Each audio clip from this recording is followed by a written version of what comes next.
Сәлем достар. Бүгінгі Венесуэладағы ахуал аймақтық саясаттың ең қауіпті түйіндерінің бірі болып тұр. Қаңтардың 3-не қараған түні ақш Венесуэла аумағында әуе соққыларын жасап, кейін президент Николас Мадуроның ұсталғаны жариялады. Ашық деректерде операцияның негізгі өзегі Каракас маңындағы әскери нысандарға бағытталған қысқа, бірақ көп қабатты соққы болғаны айтылады. Әуе қорғаныс жүйелері Ла Карлота әуе базасы және оған жақын инфрақұрылым.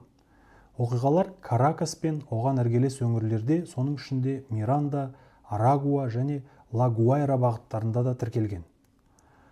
Қолданылған күш құралдары туралы деректе операцияға 150-ден аса әуе техникасы тартылып, F-35 және F-22 жойғыштары, Б-1 бомбалаушысы, тікұшақтар, дрондар және электронды кедергі қою мүмкіндіктері пайдаланылғаны айтылады.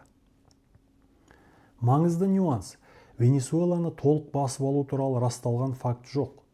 ақш президенті уақытша бақылау басқару туралы мәлімдегенімен, жердегі нақты басқару деңгейі мен ұзақ мерзімді жоспар әлі де анық емес.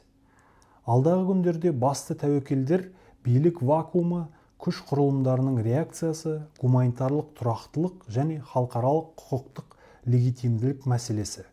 Біріккен ұлттар ұйымы бас хатшысы мұны қауіпті прецедент деп атады, бірқатар елдер де деэслокацияға шақырып отыр.